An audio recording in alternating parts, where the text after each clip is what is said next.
SK이노베이션, SK텔레콤이 채용에 나섰는데요. 두 곳 다 뭐 대표적인 계열사라고 볼 수 있는데 오늘 이 두 곳 모두 전략 짚어주시나요? 예, 물론이죠. 예, 1시간 동안에 두 곳을 다루기 위해서는 굉장히 부지런히 달려야 될 것 같은데요. 그래서 SKT하고 이노베이션을 다룰 건데 SKT하고 이노베이션이 같거나 비슷한 채용 전형이 있어요. 예를 들어서 뭐 인적성이라든가 면접. 근데 이제 또 상이한 부분도 있습니다. 자소서 같은 경우에 또 상이하고요. 그래서 이 짧은 방송 시간에 어떻게 하면 효율적으로 방송을 하면서 여러분들한테 좋은 정보를 전달해 드릴까 구상을 해보니까 일부에서는 이렇게 했으면 좋겠어요. SK그룹 전체의 채용의 특징 이걸 먼저 살펴보고요. 그 다음에 이노베이션의 채용에 대해서 소개를 해드리고 이노베이션의 자소서 이렇게 설명드리고 2부에서는 SK텔레콤 채용 소개하고 그리고 자소서 이야기하고 그 다음에 공통으로 적용될 수 있는 인적성 그리고 면접 이런 식으로 다뤄보면 좋을 것 같습니다. 네, 아유 1시간 동안 알아봐야 될 게 빼곡한 것 같아요. 네. 하나라도 놓치면 안 되니까 달려보도록 하겠습니다. 잠시 언급을 했지만 SK 역시 이제 공개 채용이 아니라 수시 채용, 또 계열사별, 직무별 채용으로 바뀌었습니다. 이 부분부터 짚어주시죠. 예, SK그룹도 바꾸겠다라고 공개적으로 발표를 했죠. 그래서 각 계열사별, 직무별로 수시 채용을 하겠다. 근데 이제 변화된 과정이었고요. 이미 수시 채용을 하고 있는 계열사도 있었습니다. 근데 그룹 전체적으로 보면 2022년 내년에는 완전히 수시 채용으로 바꾸겠다라고 발표를 했어요. 그래서 지금까지 바뀐 상황을 좀 말씀드리면은 공개 채용일 때, 정기 공채일 때는 보통 3월에서 9월, 3월 한 번, 9월 한 번, 상반기, 하반기 한 번씩 공채를 진행했었는데 이제부터는 연중 상시 채용을 하겠다. 그리고 주관하는 것도 기존에는 SK그룹 전체에서 중앙에서 그것을 컨트롤하는 그 컨트롤 타워가 있었는데 이제 그렇게 하지 않고 각 계열사의 채용 담당자들이 각각의 회사 그리고 직무에 맞게 채용을 진행하는 그런 식으로 변화가 될 것이고요.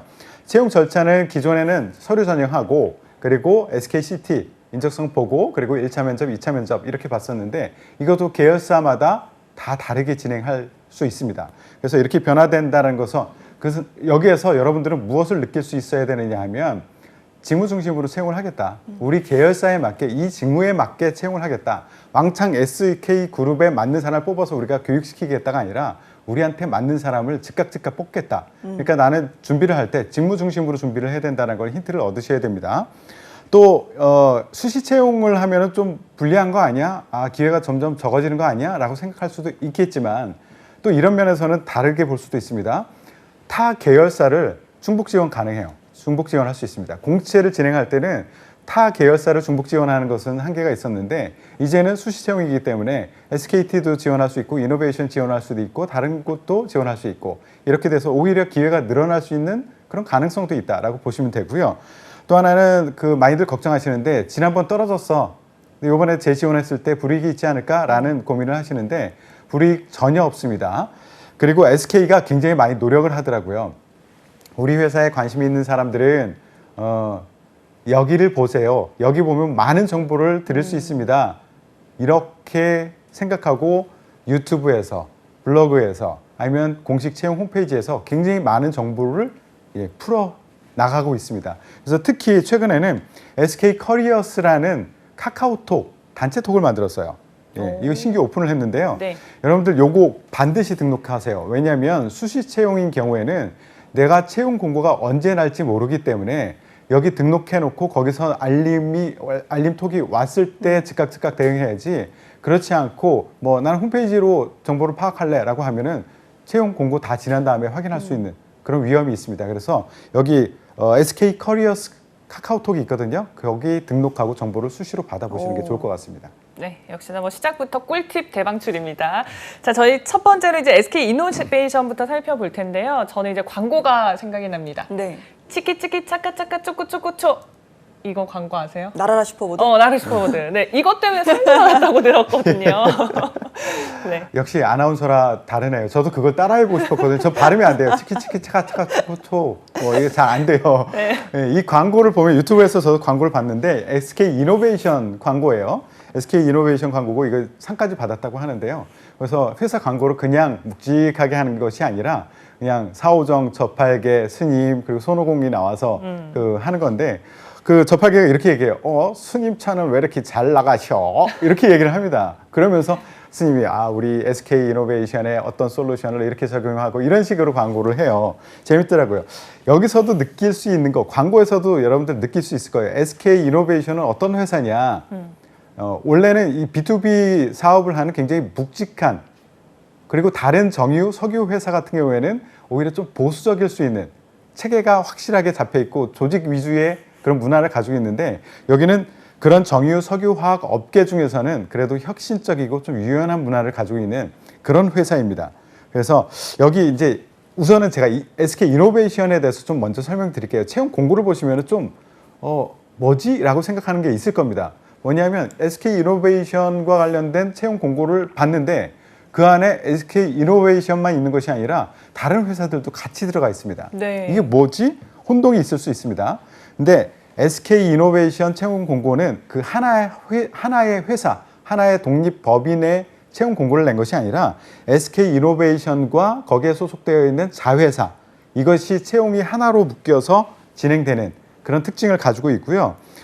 그래서 우리는 이제 채용 공고를 보고 이해를 해야 되는데 혼동이 될 수 있으니 제가 풀어드릴게요. 네. 이 시간에 SK 이노베이션이라고 묶여져 있는 이 조직은 어떻게 구성되어 있는가라는 것을 먼저 설명드리고 채용을 말씀을 드릴게요. 일단 그 조직을 먼저 이해를 하셔야 됩니다. SK 이노베이션은요, 총 7개의 독립 법인으로 구성되어 있습니다.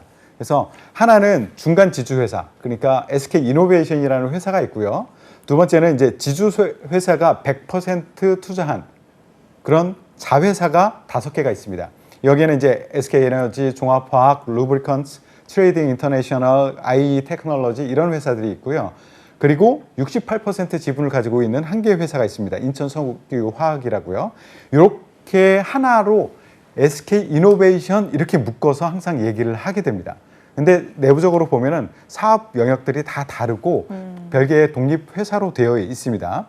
그리고 여기 SK 이노베이션 여기 안에 이제 EMP라는 사업 부분이 있고 배터리 사업 부분이 있는데, 배터리 사업 부분은 곧 분사를 하려고 추진을 하고 있는 것으로 알려져 있습니다. 그리고 SK 이노베이션의 사업 구조를 한번 볼게요. 사업은 어떻게 하고 있느냐. 네. 일단 여기 SK 이노베이션은 1962년에 대한석유공사로 시작을 했습니다. 그러면서 중간에 이름을 계속 많이 바꿨어요. 그리고 크게 2개의 사업 영역으로 나눠서 일을 하고 있습니다. 전통적인 석유, 정유, 화학, 그러니까 정유, 석유, 화학 산업 요거 하나 하고 있고요.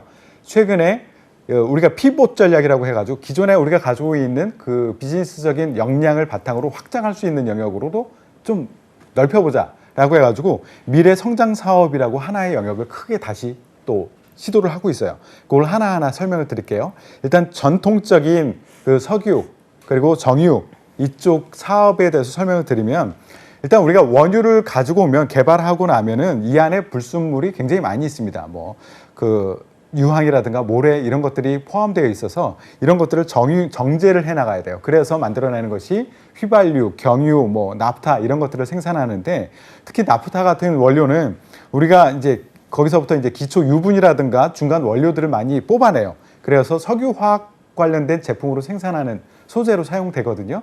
요 전체적인 것을 SK 이노베이션의 각각의 계열사에서 나눠서 하고 있다라고 보시면 되고요.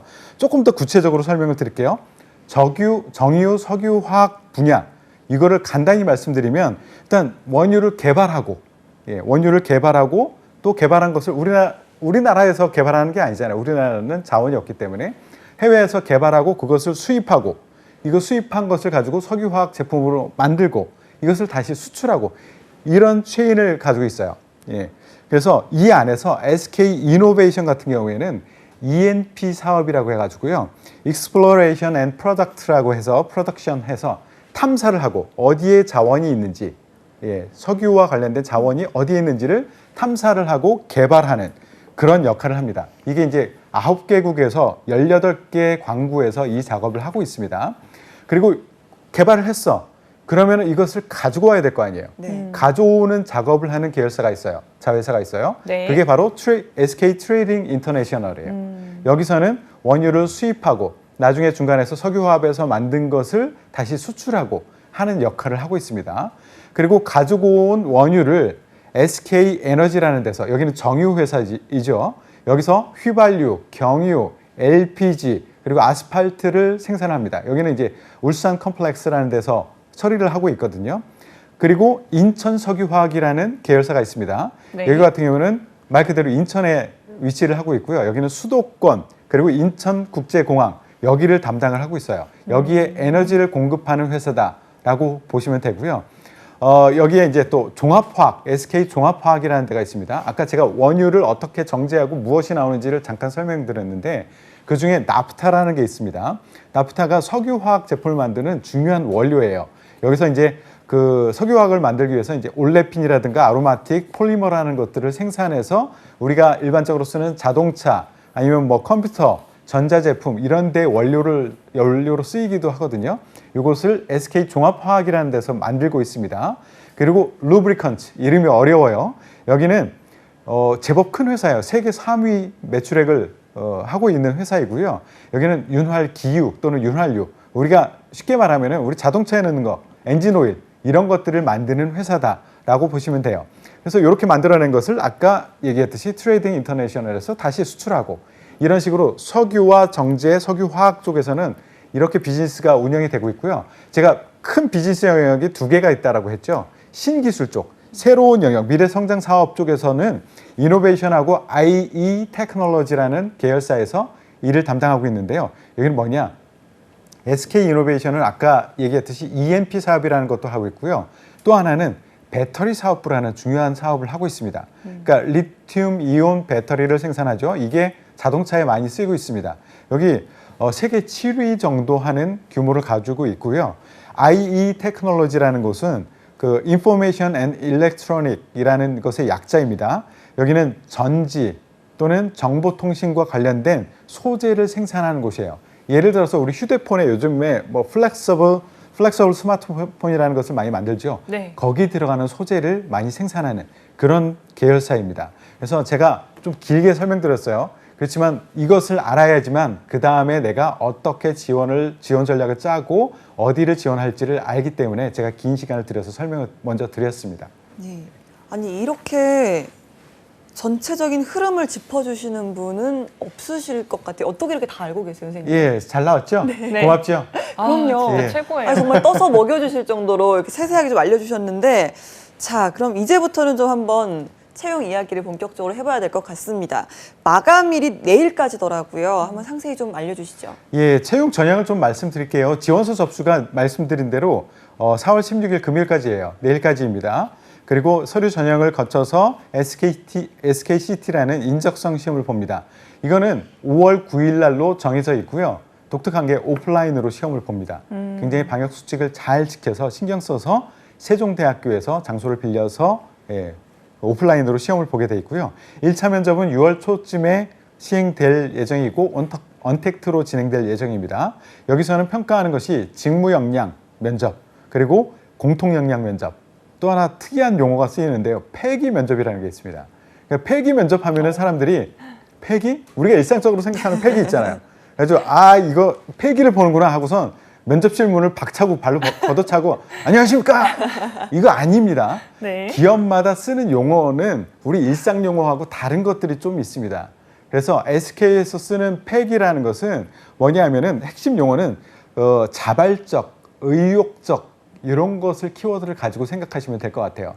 그러니까 막 씩씩함 이것을 보는 것이 아니라 어떤 일을 추진할 때 자발적 스스로 그리고 굉장히 열정적으로 의욕적으로 하는 그런 사람을 폐기라고 합니다. 그것을 면접에서 보겠다라는 것이고요.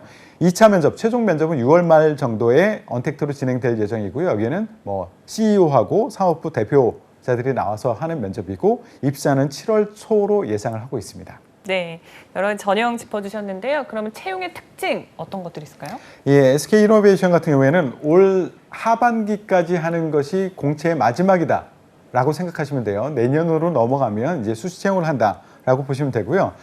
아까 말씀드렸듯이 직무 중심 채용을 할 거예요. 직무에 대한 직무 관련된 직무 역량을 매우 꼼꼼히 보려고 할 겁니다. 그리고 뽑히게 되면 근무지는 서울에서 근무할 수도 있고요. 울산, 대전, 서산 이런 곳에서 근무를 할 수 있는데요. 배터리 엔지니어인 경우에는 해외에서 파견돼서 일을 할 수도 있습니다. 그리고 전형 중에서요. 면접관, 지원이 보기에 이 친구는 타 직무가 좀 더 어울릴 것 같은데? 라고 할 경우에는 지원자와 협의하에 타 직무로 전환해서 배치를 할 수도 있습니다. 그리고 SK 에너지 이쪽에 엔지니어, 특히 이제 생산 기술 쪽으로 지원한 친구들은요, 일단 통합 선발을 해요. 통합 선발을 하는데 SK 에너지에만 근무하는 것이 아니라 경우에 따라서 SK 종합화학 또는 루브리컨츠에서 배치돼서 일을 할 수도 있다라고 생각을 하시면 됩니다. 그리고 일부 회사, 일부 직무 같은 경우에는 아까 제가 말씀드렸던 채용 전형 외에 추가적인 채용 전형을 할 수도 있다라고 보시면 됩니다. 네, 알겠습니다. SK 이노베이션뿐만 아니라 자회사의 채용도 함께 진행되고 있다고 하셨는데요. 어떤 관계사에서 또 어떤 직무의 채용이 이루어지고 있을까요? 예, 크게 4개에서 진행되고 있는데 SK 이노베이션, 그리고 SK 에너지, 루브리컨츠, 인터내셔널, 그리고 IE 테크놀로지 이 4개의 계열사에서 경영 지원, 비즈니스, 엔지니어, 연구개발 이렇게 큰 직군으로 구분해서 채용을 하고 있습니다. 조금 더 상세하게 말씀드리면 SK 이노베이션에서는요, 4개 직무에서 다 채용을 해요. 경영지원과 비즈니스, 엔지니어, 연구개발 다 뽑고 있고요. 에너지 같은 경우에 SK 에너지는 경영지원, 비즈니스, 그리고 엔지니어, 그리고 SK 트레이딩 인터내셔널 이쪽에서는 경영지원과 비즈니스, 그리고 IE 테크놀로지에서는 비즈니스 영역에서 뽑고 있는데요. 이거 좀 주의해야 될 거 몇 가지만 좀 말씀드릴게요. 채용 공고를 보시면 가장 빈출되는 단어가 있습니다. 배터리예요. 배터리. 그만큼 배터리에 관심을 많이 가지고 사업 그 역량을 집중하겠다라고 생각을 하고 있는 것 같아요. 이쪽 영역에서는. 네. 그러면은 여기서 여러분들이 나는 화학, 화공 이쪽 전공이 아닌데 배터리라는 이름이 많이 채용 공고에 올라왔으니까 나는 지원을 못하겠네. 이렇게 생각하실 필요가 없습니다. 상세하게 채용 공고를 보시면 돼요. 굉장히 채용 공고가 길어서 제가 하나하나 짚어서 설명을 못 드리는데 일단 배터리라고 되어 있어도 배터리 뭐 이렇게 돼 있어도 직무 그 지원 그 자격이 관련 전공자가 꼭 아니어도 지원할 수 있다라고 명시를 하고 있습니다. 그러니까 비전공자, 전공 무관인 경우가 많고요. 당연히 연구개발이나 엔지니어 쪽은 전공자가 하겠죠. 하지만 그 외의 영역은 비전공자라도 지원을 할 수 있다라고 생각하시면 되고요.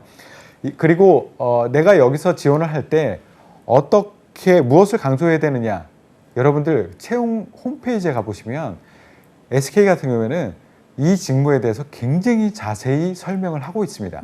이 일은 어떤 일을 하는 것이다 라고도 굉장히 상세히 설명을 하고 있고요.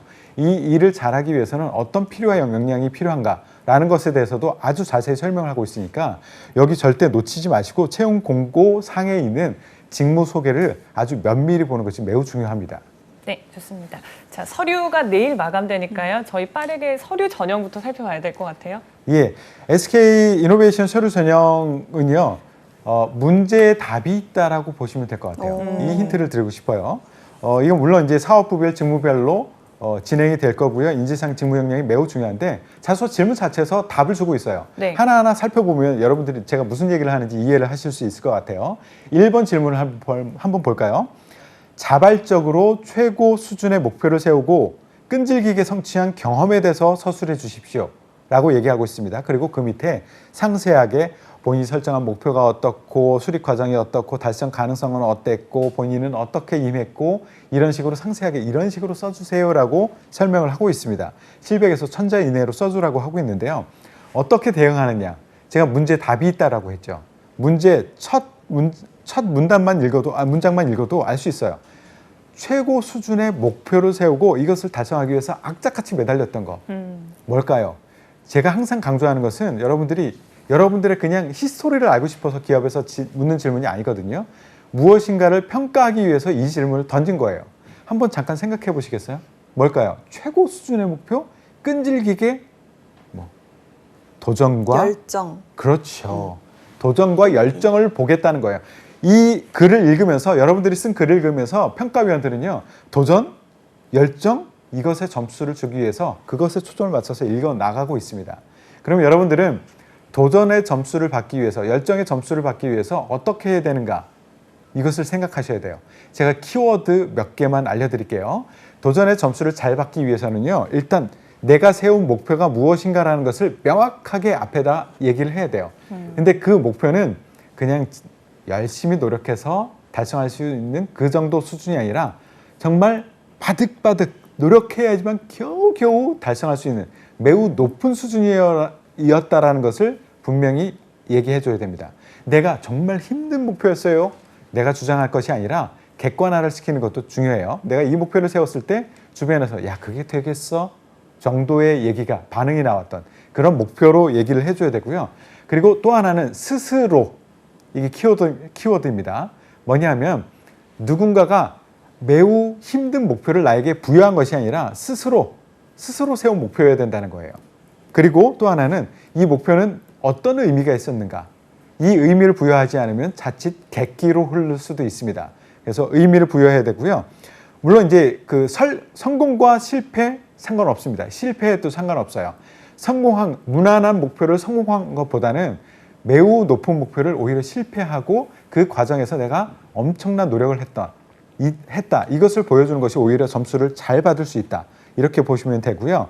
1번, 2번, 3번, 4번을 제가 설명을 드릴 건데요. 공통적인 것이 있어요. 모두 다 경험을 묻고 있습니다. 그리고 스타로 말해라. 시츄에이션, 태스크, 액션, 리절트로 말해라 라고 얘기를 하고 있습니다. 네. 그래서 제가 1번 소개하면서 이 말씀을 드렸는데 2번, 3번, 4번에도 공이 적용되는 그런 원칙입니다. 알겠습니다. 다음으로 두 번째 항목 살펴보도록 하겠습니다. 이번에는 저도 좀 키워드를 쉽게 찾아낼 수 있었던 알 것 같죠? 네, 예. 새로운 것에 접목하거나 남다른 아이디어를 통해서 문제를 개선했던 경험에 대해서 서술하라고 했는데 역시나 좀 창의성? 그렇죠. 그런 부분을 보는 것 같아요. 맞습니다. 이렇게 접근하셔야 돼요. 여러분들 아주 좋습니다.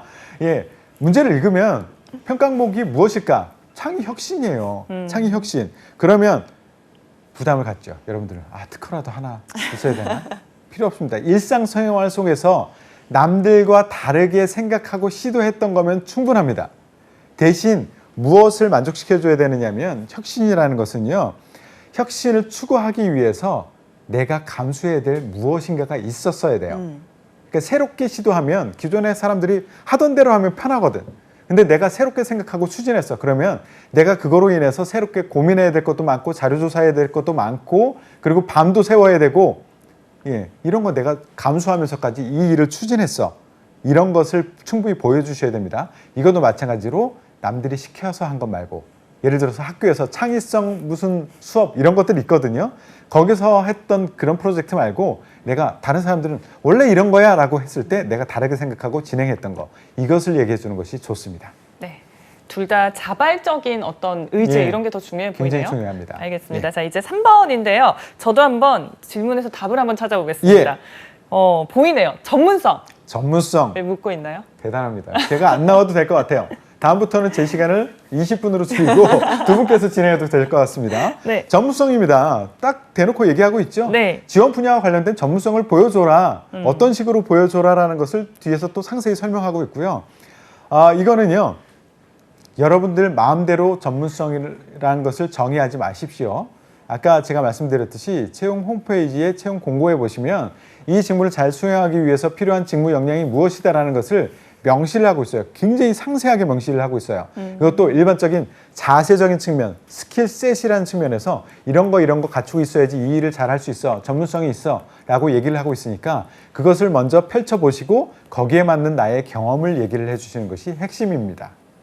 알겠습니다. 네 번째 항목 살펴볼까요? 혼자 하기 어려운 일에서 다양한 자원 활용, 타인의 협력을 최대한으로 이끌어내며 굳이 영어 단어 쓰셨어요. 팀워크를 발휘해서 공동의 목표 달성에 기여한 경험에 대해 서술해 주십시오. 이거 바로 나오네요. 공동의 목표, 팀워크. 그렇죠. 아주 잘하고 있습니다. 평가 항목은 팀워크 협업입니다. 그리고 여기서 여러분들 또 주의해야 될 거 위주로 말씀드릴게요. 어떤 친구들은 이 팀워크 협업을 점수를 받기 위해서 너무 화합이 잘 됐어. 그래서 목표한 바를 잘 이뤘어. 전국대회에서 수상까지 했어. 이런 것을 자랑스럽게 쓴 친구들이 있어요. 그런데 이것만으로는 점수 받기 어렵습니다. 그 과정 중에서 팀워크에 방해될 수 있는 그런 요소들을 분명히 얘기를 해주셔야 돼요. 그 안에서 내가 이 팀워크, 협업을 이뤄내기 위해서 추가적으로 내가 개인적으로 노력했던 것, 이런 것을 충분히 설명해 줘야지만 나는 점수를 받을 수 있지, 내가 아니라도 화합이 너무너무 잘 돼서 좋은 결과를 이끌어냈어, 이것은 팀워크 협업의 점수를 받을 수 없습니다. 이 문제에서도 얘기를 하고 있잖아요. 요구하는 게 있어요. 구성원의 참여도 및 의견 차이를 분명히 기술해라라고 얘기하고 있습니다. 차이가 있었던 것을 어떻게 하나로 묶어 나갈 수 있었느냐, 이것을 내가 얘기해 줄 수 있어야지만 나는 점수를 잘 받을 수 있다라는 것을 힌트를 주고 있죠. 그렇기 때문에 스타로 여러분들이 얘기할 때 시츄에이션, 태스크, 액션, 리절트 중에서 시츄에이션 부분이 충분히 설명돼야지만 나는 좋은 점수를 받을 수 있다, 이렇게 보시면 됩니다. 네, 저희가 이렇게 자기소개서 전략을 짚어봤습니다.